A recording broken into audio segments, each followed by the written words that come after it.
Hello' everyone, Dipjyoti Sonowal চেনেলটোলৈ সকলোকে স্বাগতম জনাইছোঁ। আজি মই আপোনালোকক কেনেদৰে ঘৰতে গ্ৰীণ টি প্ৰস্তুত কৰিব পাৰি তাকে দেখুৱাব খুজিছোঁ।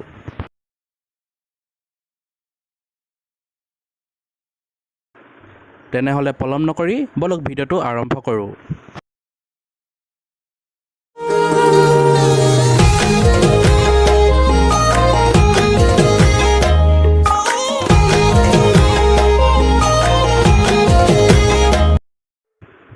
প্ৰথমতে চাহপাতৰ কুঁহিবিলাক এনেদৰে ভিডিঅ'ত দেখুৱাৰ দৰে এটা কুঁহি আৰু এখন পাতেৰে আপোনালোকে ছিঙি ল'ব।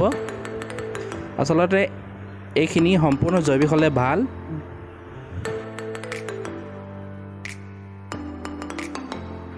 মই ভিডিঅ'ত দেখুৱাৰ দৰে কেনেদৰে ছিঙিছোঁ দেখিছেনে আপোনালোকে? এটা কুঁহি আৰু এখন পাতেৰে তেনেদৰে পাতবিলাক ছিঙিব। যিমান কোমলীয়া হয় সিমানে ভাল।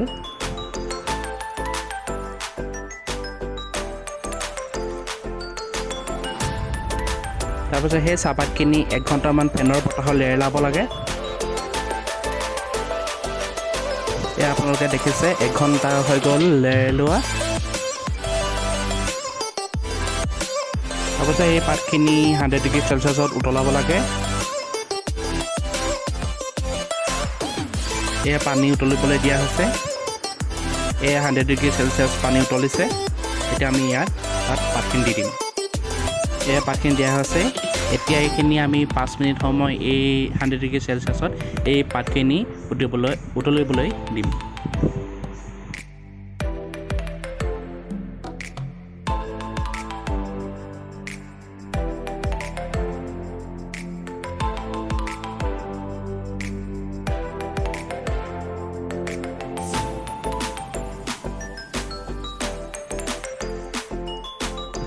এয়া 5 মিনিট হৈ গৈছে পাতখিনি উতলোৱা। এতিয়া আমি এই পাতখিনি টুকি ল'ম।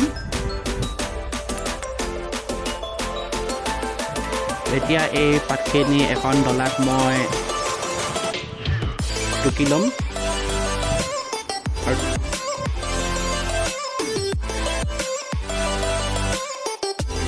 এয়া টুকি লৈছোঁ, আপোনালোকে ভিডিঅ'ত দেখুৱাৰ দৰে টুকি ল'ব। তাৰপিছত পাতখিনি এতিয়া এখন ফেনৰ তলত এনেকুৱাকৈ মেলি দিব আৰু শুকাবলৈ দিব। এই শুকোৱা হৈ গৈছে অলপ।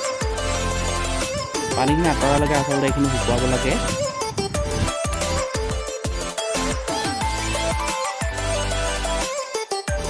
তাৰপিছত সেই পাতখিনি এখন ডলাত লৈ আপোনালোকে ভিডিঅ'ত দেখুৱাৰ দৰে কেনেদৰে মই পকাইছোঁ তেনেদৰে পকাব আপোনালোকে।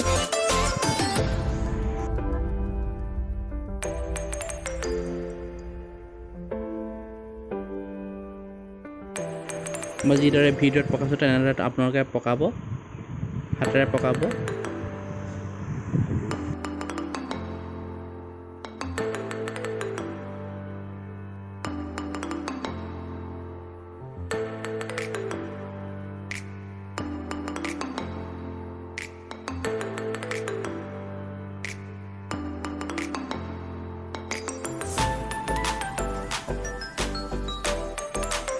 এয়া পকোৱা হৈ গৈছে।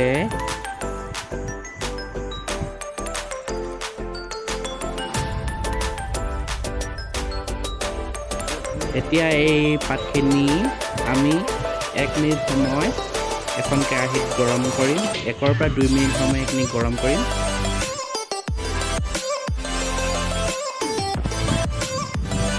তাৰপিছত এখন কেৰাহীত এইখিনি ভাজিব লাগে।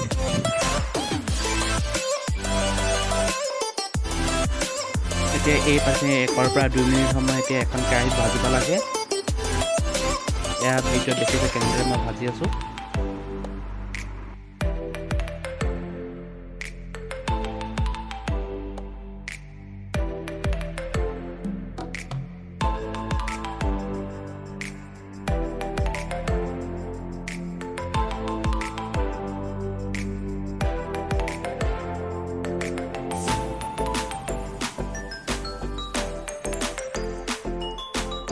এয়া হৈ গৈছে ভজা।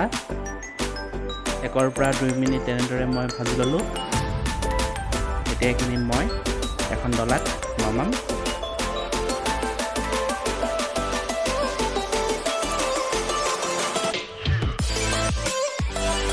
তাৰপাছত এইখিনি 3 দিন ধৰি এইখিনি ৰ'দত দি থৈ দিম। এয়া প্ৰস্তুত হৈ গ'ল গ্ৰীণ টি। গ্ৰীণ টি খোৱাটো স্বাস্থ্যৰ পক্ষে উপকাৰী। ইয়াত এণ্টিঅক্সিডেণ্ট থাকে। যদিহে ভিডিঅ'টো ভাল পাইছে লাইক কৰিব, কমেণ্ট কৰিব আৰু মোৰ চেনেলটো ছাবস্ক্ৰাইব কৰিব। ধন্যবাদ।